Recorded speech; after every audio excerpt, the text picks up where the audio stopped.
Olá pessoal, meu nome é Elcio Nacur Rezende, sou pós-doutor em Direito, procurador da Fazenda Nacional e hoje a gente veio aqui estudar quatro artigos do Código Civil de extrema importância para a vida profissional do advogado, do juiz, do defensor público. Eu fui defensor público por 5 anos e uma questão recorrente em concurso público, em prova da OAB.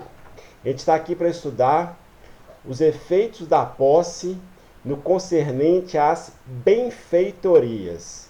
As benfeitorias necessárias, úteis, voluptuárias. Quais são os efeitos do estudo possessório, do ius possessionis, do juízo possessório no tocante a essas benfeitorias. Vamos começar?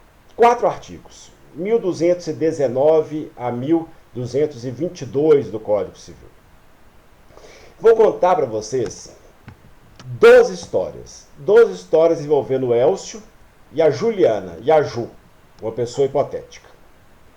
Elcio celebrou com Juliana um contrato de comodato por prazo determinado de 1 ano. Elcio comodante, a Juliana comodatária. Iniciou-se o contrato hoje e findar-se-á daqui a 1 ano. Juliana mudou para essa casa que eu dei comodato para ela, empréstimo gratuito de bens infungíveis, hoje. 6 meses se passaram e a Ju me telefonou. Elcio, aqui é a Ju, comodatária, tudo bom? E eu respondi pelo telefone. Tudo bom, Juliana, aqui é Elcio, comodante. Pois não, o que você quer? E Juliana me respondeu assim, Elcio, corre aqui nessa casa, que o teto da casa está caindo. Gasta aqui R$100 para evitar que o teto caia e sua casa vire pó. Eu, de uma forma deselegante, desliguei o telefone na cara de Juliana. Juliana fez uma conta. Bom, eu já morei 6 meses gratuitamente aqui, faltam mais 6 meses para eu morar gratuitamente aqui. E eu mesmo vou gastar R$100 e evitar que uma casa de R$40 mil vire pó. E gastou R$100 da economia dela, evitando que a casa caísse. 6 meses se passaram, eu pedi para a Juliana desocupar o imóvel, afinal de contas o contrato tinha se encerrado. E Juliana saiu. Juliana move uma ação de cobrança contra mim, pleiteando em juízo R$100 por aquela benfeitoria necessária que havia erigido durante o tempo que ela era comodatária. A pergunta da prova vai ser, Juliana vai vencer? Juliana pode exigir do Elcio R$100 por aquela benfeitoria que erigiu? A resposta é sim. Juliana, durante o tempo que ela era comodatária, ela era uma possuidora de boa-fé. Por que ela era possuidora de boa-fé? Porque ela ignorava, nos termos do artigo 1201 do Código Civil, qualquer vício, qualquer obstáculo que impedia de tomar posse do bem. Ela é possuidora de boa-fé, vale dizer, ela agia em conformidade com padrões de ética. Ela era uma comodatária, inclusive estava lá por força de contrato de comodato. E o possuidor de boa-fé pode exigir benfeitorias necessárias do Elcio. A Juliana pode exigir aquela benfeitoria necessária de mim, comodante daquela casa. Primeira história, faltam 11 histórias. Segunda história, Elcio comodante, a mesma Juliana comodatária, o mesmo prazo de comodato por prazo determinado de 1 ano. 6 meses se passaram e a Juliana me telefonou. Elcio, tive neném, vou virar mãe. Constrói aqui nessa casa um cômodo a mais. Sua casa tem 4 cômodos e vale R$40 mil. Certamente você investindo aqui R$10 mil, a casa passará a valer R$50 mil, em razão de ter 5 cômodos. Elcio, então, eu desliguei o telefone na cara de Juliana de uma forma deselegante. Juliana, então, rapidamente pegou R$10 mil de sua economia e construiu um cômodo a mais. Transformando aquela casa que outrora valia R$40 mil em uma casa que vale 50 mil reais. 6 meses se passaram, a Juliana desocupou a casa e moveu uma ação de cobrança contra o Elcio. A pergunta que se faz é: Juliana vai vencer a ação de cobrança? Juliana pode exigir de Elcio 10 mil reais por aquela benfeitoria útil que ela erigiu?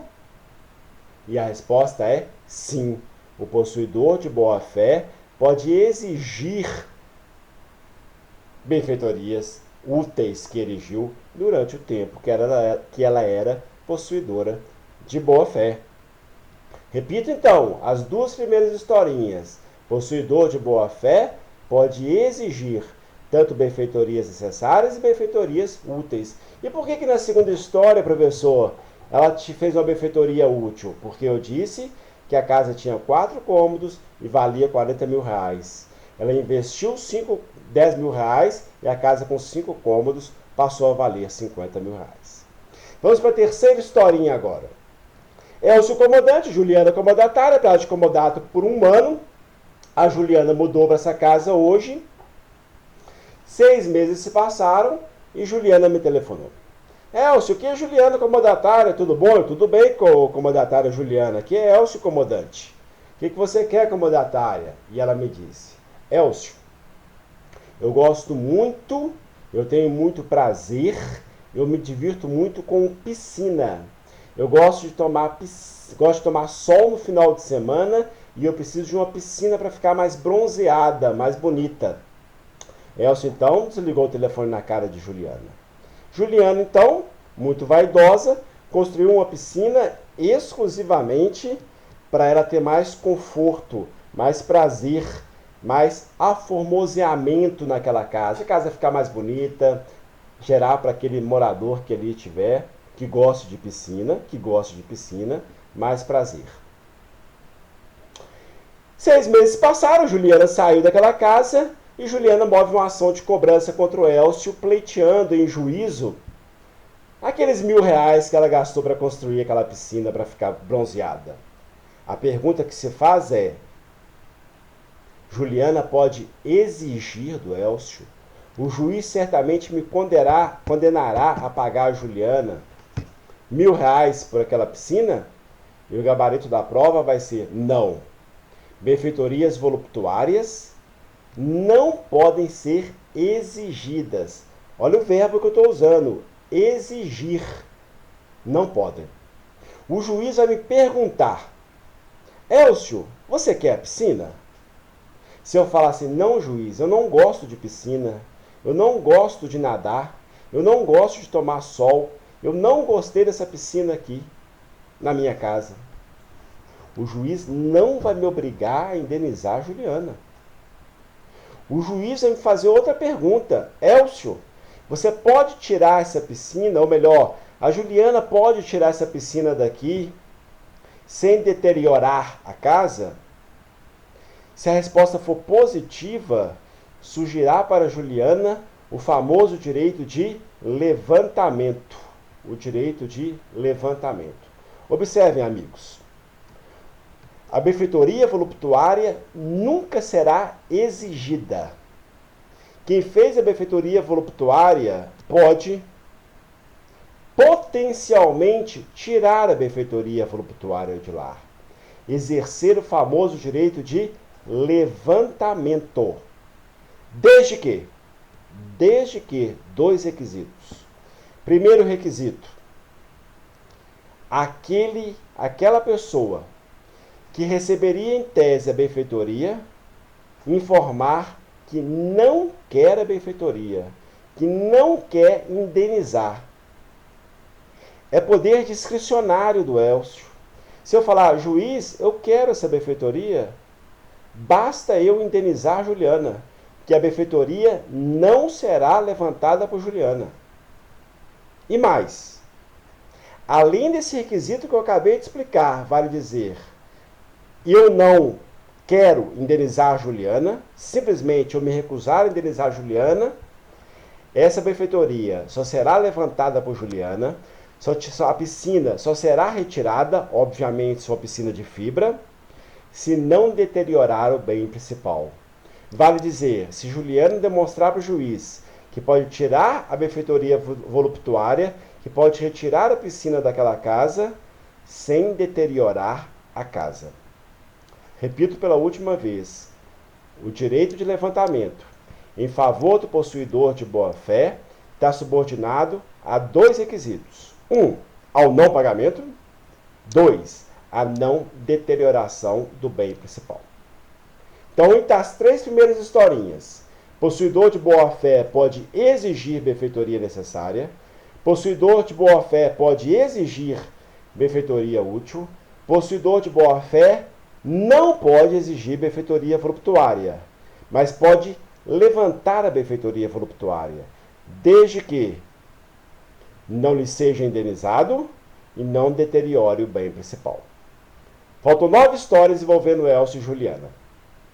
Agora Juliana quer exercer o direito de retenção pelas benfeitorias voluptuárias, pelas benfeitorias úteis e pelas benfeitorias necessárias que fez quando ela era comodatária.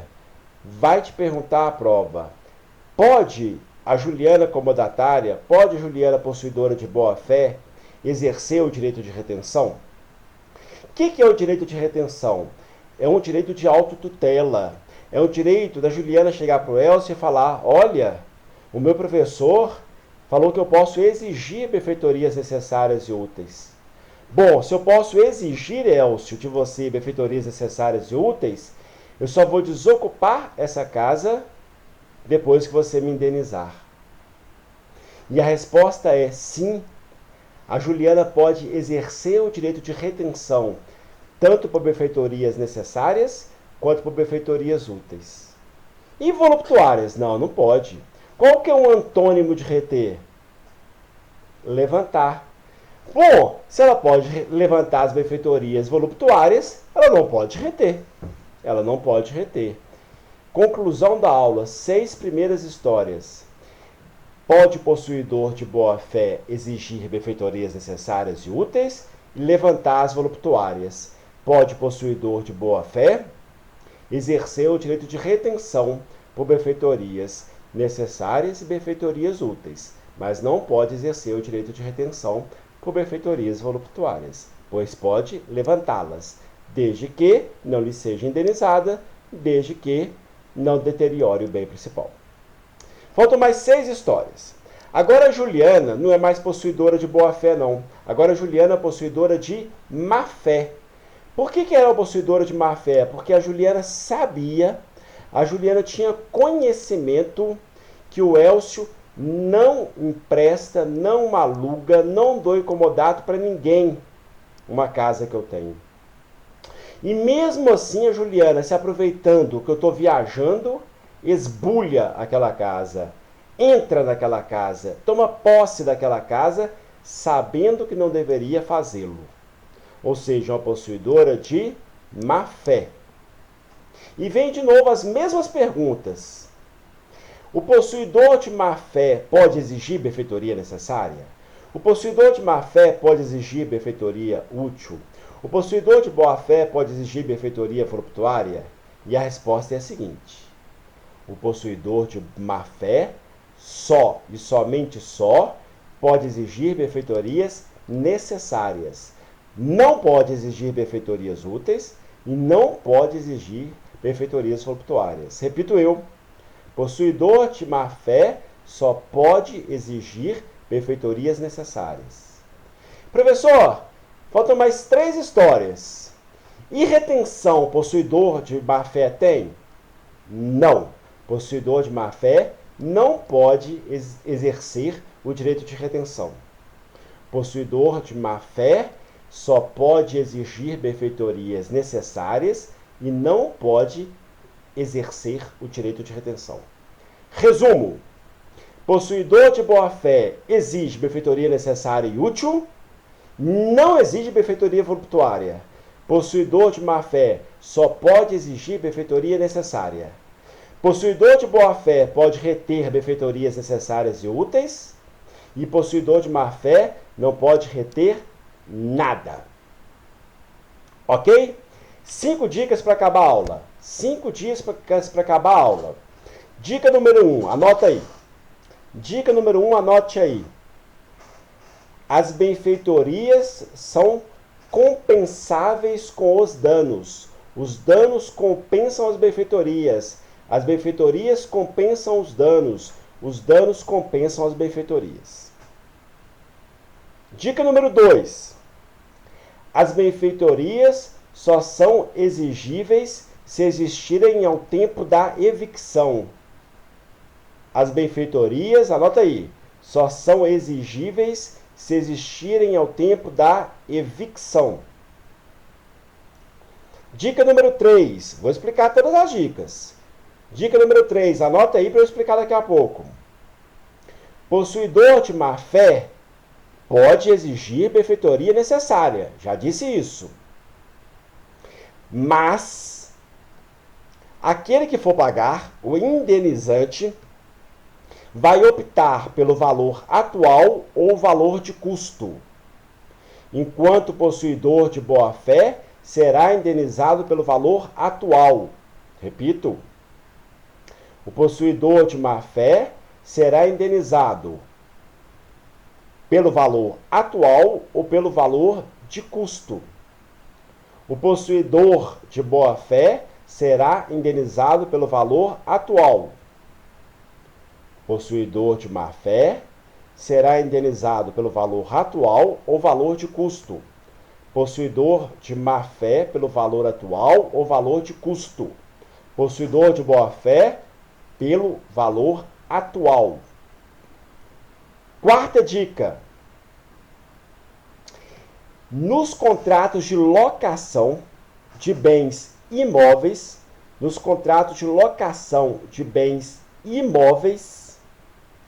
é válida a cláusula que retira do locatário o direito de ser indenizado e o direito de retenção. Repito, nos contratos de locação é válida a cláusula que retira do locatário o direito de ser indenizado, a cláusula que retira do locatário o direito de retenção. Súmula 335 do STJ. Súmula 335 do STJ. Quinta e última dica. Depois vou explicar 5 dicas.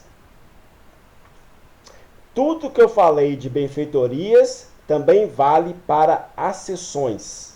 A aula inteira eu utilizei o termo benfeitorias. Existe uma diferença mais teórica entre benfeitorias e acessões, mas tudo que eu contei sobre benfeitorias é igualzinho para acessões. Enunciado 81 do CJF. Enunciado 81 do CJF. Vou explicar 5 dicas. A primeira dica foi: os danos se compensam com as benfeitorias se compensam com os danos. Lembra da Juliana? A Juliana, minha comodatária, ela deveria desocupar o imóvel em 1 ano, mas não desocupou. A Juliana ficou 2 meses em mora comigo. Ela demorou 2 meses a mais do que deveria ficar para desocupar o imóvel. Se eu tivesse alugado esse imóvel, eu teria recebido R$2.000, R$1.000 por mês de aluguel. Veja bem, ela deveria desocupar o imóvel em 1 ano, mas ficou 1 ano e 2 meses. E por ter ficado em 1 ano e 2 meses, me deu 2 meses de prejuízo. Por que 2 meses de prejuízo?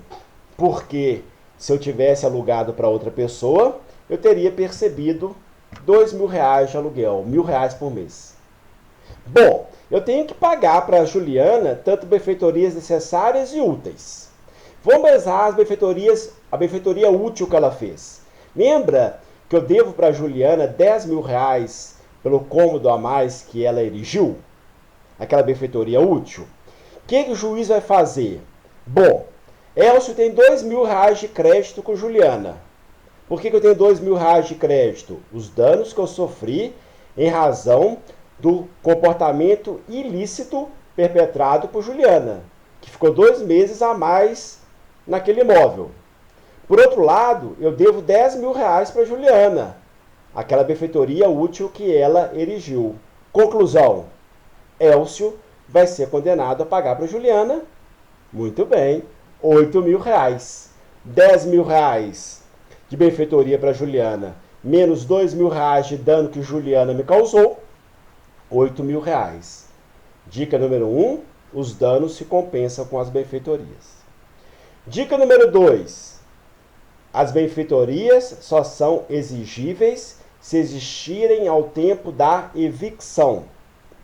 Imaginem vocês que a Juliana, comodatária, deveria desocupar o imóvel daqui a um ano. Passou um ano, ela não desocupou. Eu movi uma ação de reintegração de posse contra ela. E essa ação de reintegração de posse demorou 10 anos para transitar em julgado. Transitado em julgado, o pedido foi julgado procedente e o juiz mandou a Juliana sair. E ela saiu. Quando a Juliana saiu, 10 anos depois que ela deveria sair, eu entrei naquele imóvel e fui vistoriar aquele imóvel. Eu fui vistoriar aquela casa na qual ela morou um ano licitamente e 10 anos ilicitamente. Quando eu fui vistoriar aquela casa, aquela benfeitoria útil que ela fez, quando ela era comodatária bonitinha, comportamento lícito, já não existia mais. Ou seja, imagine que aquele cômodo que ela construiu, quando ela era comodatária, possuidora de boa-fé, tinha caído. Pergunto, ela fez a benfeitoria? Fez. Ela era possuidora de boa-fé? Era. Possuidor de boa-fé pode exigir benfeitoria útil? Pode. Todavia, no dia que eu teria que indenizá-la, a benfeitoria não existe mais. O cômodo não existe mais, ele caiu. Pergunta à prova, o Elcio vai ser condenado a indenizar? Não vou ser. Por quê? Lembra o que é evicção? Evicção é a perda de um direito em razão de decisão. Evicção é a perda de um direito em razão de uma decisão de uma autoridade judicial ou uma autoridade administrativa, mas uma perda de um direito em razão de uma decisão. Quando transitou em julgado a decisão e Juliana saiu do imóvel, a benfeitoria existia? Não existia mais. No tempo que ela perdeu o direito de posse, a benfeitoria não existia mais. Se a benfeitoria não existia mais, eu não serei obrigado a indenizá-la. Conclusão da aula. As benfeitorias só são exigíveis se existirem ao tempo da evicção. Como no dia da evicção, 10 anos depois que ela deveria sair e não saiu, não existia mais benfeitoria, eu não serei condenado a indenizá-la. Terceira dica. Tanto possuidor de boa-fé quanto possuidor de má-fé, ambos têm direito a exigir benfeitorias necessárias. Certo? Certo. Quando o Elcio for condenado a pagar a Juliana, quer possuidora de boa-fé, quer possuidora de má-fé, o juiz verificando que a benfeitoria era necessária, o juiz vai mandar eu pagar. Todavia, ao possuidor de boa-fé, a Juliana possuidora de boa-fé, o juiz vai mandar fazer uma perícia e vai verificar quanto custaria aquela benfeitoria no dia que eu tiver que pagar a Juliana. E vai me condenar. Ou seja, o possuidor de boa-fé receberá o valor da benfeitoria de acordo com o dia do pagamento, o valor atual da benfeitoria. Já o possuidor de má-fé, não. A esbulhadora Juliana, possuidora de má-fé, o juiz vai me dar o direito de escolher pagar pelo valor atual ou pelo valor de custo. Como assim, professor? O valor de custo é sempre melhor. Não. Suponhamos que o preço do cimento, o preço da areia caiu. Ou seja, quando Juliana fez a benfeitoria, ela gastou mais dinheiro do que ela gastaria para fazer a mesma benfeitoria hoje. O que eu vou optar? Vou optar pelo valor que for menos oneroso a mim, que for mais barato para mim. Se o valor atual for menos oneroso que o valor de custo, eu vou falar para o juiz, eu prefiro pagar pelo valor atual. Se o valor de custo for, e normalmente é, um valor menos oneroso para mim, eu vou falar, juiz, olha o valor da nota fiscal, olha o valor que ela gastou quando ela fez a benfeitoria. E vou preferir pagar pelo valor de custo. Repito, possuidor de boa-fé receberá o valor atual. Possuidor de má-fé vai receber o valor atual ou o valor de custo, a livre escolha do indenizante. Quarta dica, súmula 335 do STJ. Essa súmula é exclusiva para contratos de locação. Todo contrato de locação, até esses que vendem em banca de jornal, tem uma cláusula assim: o locatário não poderá erigir nenhuma benfeitoria no imóvel sem expressa autorização do locador. E caso venha fazê-las, tais benfeitorias incorporar-se-ão definitivamente ao imóvel, não fazendo jus locatário à indenização ou ao direito de retenção. É uma cláusula que dá um tapa no Código Civil. É uma cláusula contra legem. É uma cláusula que dispõe contra o Código Civil.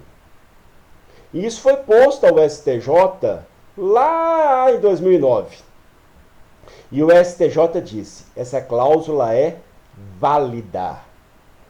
A cláusula é válida porque locador e locatário não há nenhuma hipossuficiência entre eles. Pacta sunt servanda. Direito patrimonial é eminentemente disponível.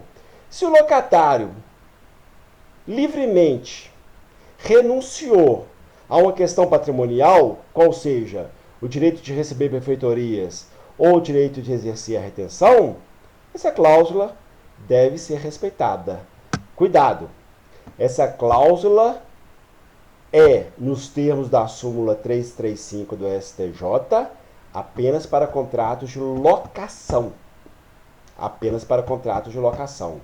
É válida a cláusula de renúncia à indenização e à retenção formulada livremente pelo locatário em contratos de locação. Última dica. Tudo que eu expliquei para benfeitorias, se você tirar a palavra benfeitorias e colocar a palavra accessões, mesma aula, mesma regra nos termos do enunciado 81 do Conselho da Justiça Federal, o enunciado 81 das Jornadas de Direito Civil. Amigos, amigas, vocês vão aprender essa aula. Tem duas fórmulas e eu vou ensinar as duas.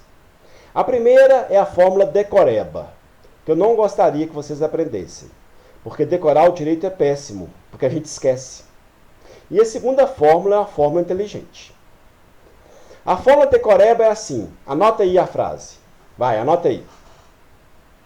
Com essa frase, se você decorar essa frase, provavelmente você vai aprender a aula de hoje. Mas você vai esquecer essa frase, aí nosso bate-papo não valeu nada. A frase é: possuidor de má-fé só pode exigir benfeitorias necessárias e não exerce retenção. Anotou? Anota aí.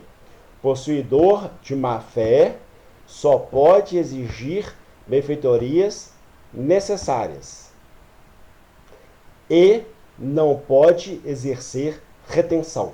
Ponto final. Possuidor de má-fé só pode exigir benfeitorias necessárias e não tem direito de retenção.